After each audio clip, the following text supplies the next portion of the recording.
분위기 바꿔볼게요. 아마 한 번쯤은 이분 이름 또 이따가 화면 보여드리면 이분 얼굴 기억하실 거예요. 강연계의 BTS로 불리는 분인데 일단은 화면 좀 보시고 영상 보시고 이어가 보도록 하겠습니다. 지금 내 삶 너무 힘들어요.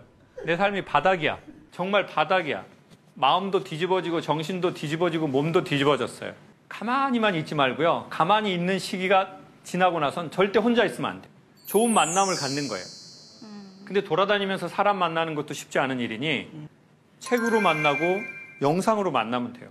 고개가 끄덕거려지는 영상을 보세요. 이때까지 수많은 강연을 했지만 어느 강의가 기억에 남냐요. 뭐가 남는지 제가 딱 보니까요. 아버지 돌아가신 그날 아침에 연락 왔거든요. 정말 진심으로 자기 친구의 아버지가 돌아가신 것처럼 100명이 어떻게 이거를 하는데 순간 제 슬픔의 진동이 싹 평행선이 돼버리는 거예요.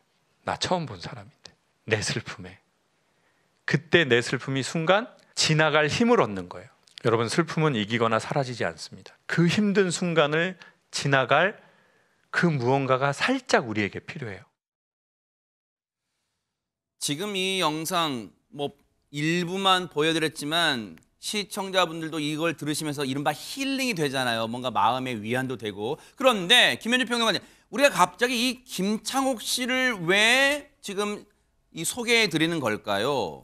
최근에 이분이 충격 고백을 했다고 합니다. 저도 이분의 강의 영상을 곧잘 찾아보고 마음의 위로를 얻고 하는 경우가 있었는데 최근에 본인만이 느끼는 그런 증상이 생겼다 그래요. 전화번호도 잘 기억이 안 나고 심지어는 집 호수 같은 게 기억이 안 난다는 거예요.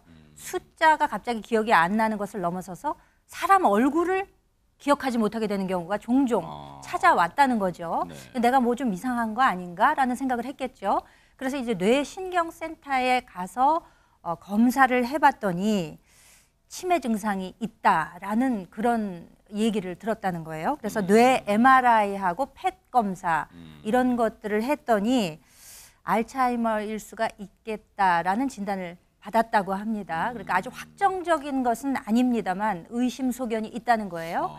그래서 이제 12월에 추가로 재검사를 할 예정이라고는 하는데 이분이 연세가 어느 정도 될 것이라는 건 대충 예상이 되잖아요. 아직 젊은 나이인데 저런 병의 진단을 의심받는다고 하니까 참 안타까운 마음이 듭니다. 그러니까요.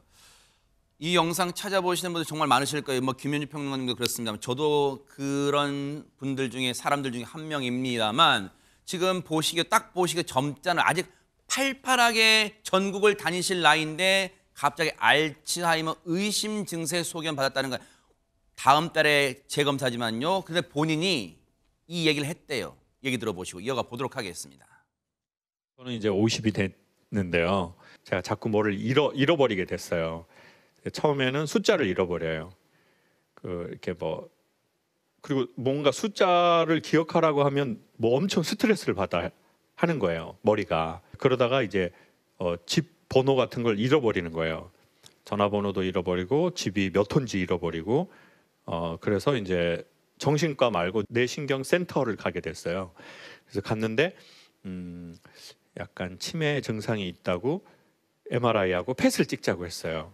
근데 알츠하이머가 저한테 있을지 모르겠다는 거예요. 장유미 변호사님, 이제 이 방송 보시는 시청자분들 중에는 아이고 나도 요즘 전화번호 깜빡깜빡해. 뭐 젊은 사람이 그거 알츠하이머 다음 달에 재검사 받아도 말짱하게 나올까 너무 걱정 말아요 하시는 분도 계실 것 같은데요. 제발 좋은 결과가 나왔으면 좋겠는데요. 그만큼 알츠하이머라는 이 병과 김창옥 씨는 거리가 멀어 보였던 것이 사실이기도 합니다. 워낙에 열정적인 활동을 하고 있었기 때문인데요. 사실 김창옥 씨 같은 경우에는 원조 N 잡러, 그만큼 직업이 많다라는 것으로 유명세를 떨치기도 했는데요. 일단 전공은 성악입니다. 이 전공을 살려서 99년도에는요. 뮤지컬 배우로 데뷔하기도 했고요. 또 여러 영화의 단역을 맡아 배우 생활을 이어가기도 했습니다. 또 대학 겸임교수, 학원 전문 강사, 기업인으로도 활동을 한 전력이 있는데요. 현재는 소통을 주제로 강연을 이어가고 있는데 20년간 8,000회가 넘는 강연을 할 정도로 인기 강사로 자리매김해 왔습니다. 그랬군요. 바로 그렇기 때문에 더더욱 지금 시청자분들과 팬분들은 아니야, 아닐 거야. 다 이렇게 믿겨지지 않는 거예요. 근데 앞서 김창옥 씨가 스트레스를 엄청 받는다고 했잖아요. 그 스트레스가 뭔지 직접 얘기를 했어요. 한번 들어보시고 이어가 보도록 하겠습니다. 내가 뭐에 스트레스를 받았을까 그 생각을 해봤어요. 엄마에 대한 죄책감이 제일 큰 것 같아요. 왜냐하면 이제 아버지가 엄마 때리는 상황이 많이 있었고 저는 그 엄마를 구원하지 못했다는 죄책감이 좀 있거든요. 그래서 이제 엄마를 두고 얼른 온갖 핑계를 대서 서울로 올라왔고 내가 좀 상황이 좋아지면 내가 좋은 집에 살면 내가 좋은 차를 타면 내가 좋은 옷을 입으면 그 죄책감이 저는 엄청 심해지더라고요. 창호가 엄마 죽으면 땅에 묻지 마. 엄마는 갑갑해서 싫어. 너그 애비가 일을 안 한 지 16년이 됐는데 지금도 아침 6시, 오후 1시, 저녁 7시에 밥을 차리라고 한대요. 그리고는 새 밥으로 차리란대요. 그리고 저희 아버지는 2그릇을 드시고 이렇게 말해요. 아따 맛없네. 엄마는 여기도 댕기고 저기도 댕기고 싶은 사람이었는데 너그 애비를 18에 만나갖고 평생을 이러고 밥을 하고 산다.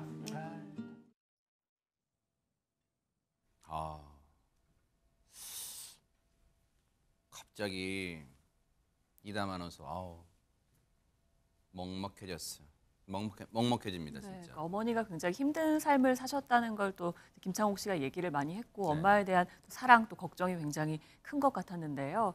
실제 아버지가 청각장애 3급이시라고 합니다. 그래서 귀가 잘 안 들리시는데 집안도 좀 어려웠고 게다가 아버지가 술만 마시면 어머니와 싸우고 또 어머니를 아까 말씀하신 것처럼 때리기도 하셨다는 거예요. 그래서 아버지는 본인에게 좀 무섭고 어려운 사람이었고 딸들이랑 아들이 있는데 딸들에게는 조금 그래도 이야기를 했는데 아들들하고는 좀 무뚝뚝하고 좀 대화도 많이 안 했다고 해요. 게다가 청각 장애가 있으신 아버지인데 수화를 배우지 않으셔서 대화를 하기 어려운데 손바닥에 글씨 쓰는 정도로 대화를 했다고 합니다. 그러니까 대화가 거의 없었다고 봐야겠죠. 그런 어머니를 두고 아까 김창옥 씨 말대로라면 갖은 핑계를 대서라고 이야기를 했지만 사실 김창옥 씨는 군대 제대 후에 서울에 있는 대학을 진학하면서 제주도에서 서울로 올라오게 됐습니다. 본인은 이제 죄책감이 있기 때문에 갖은 핑계를 대서라고 이야기를 했지만 이런 상황들이 있었던 걸로 보이고요. 네. 또 엄마를 구원 못했다는 죄책감이 컸다. 본인의 상황이 좋아지고 나아질수록 그 죄책감이 커졌다라고 이야기를 하기도 했고요. 아버지께서는 앞서 강연에서 얘기한 것처럼 재작년에 돌아가셨습니다. 그런데 그런 아버지와의 불통 때문에 오히려 소통 전문가가 되는 계기가 됐다라는 이야기를 하기도 했습니다. 사실 그래요.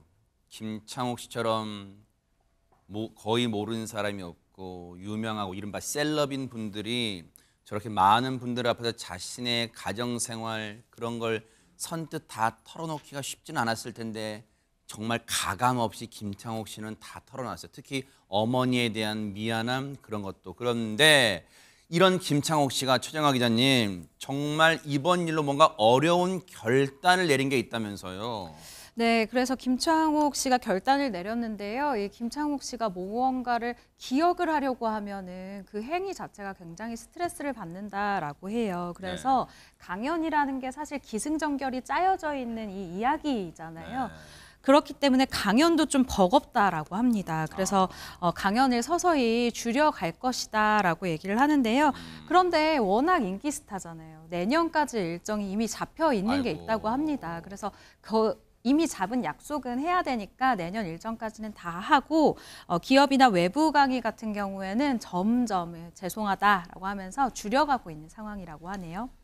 팬분들의 걱정이 아마 그 마음이 다 전달될 거예요. 그 알츠하이머 의심 다음 달에 재검사, 정밀검사 받으면 깨끗이 나음을 얻을 거라고 믿어 확신합니다. 반드시 좋은 결과 있을 거라고 확신합니다. 기대해 보겠습니다.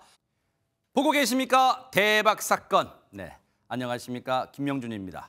여러분과 함께하는 뉴스파이터. 다양한 소식과 뉴스를 보고 싶으시면 화면 오른쪽을 꾹 눌러 구독해 주시길 바랍니다. TV로도 유튜브로도 여러분께 한 발 더 다가가겠습니다. MBN 뉴스와 뉴스파이터를 사랑해 주셔서 고맙습니다.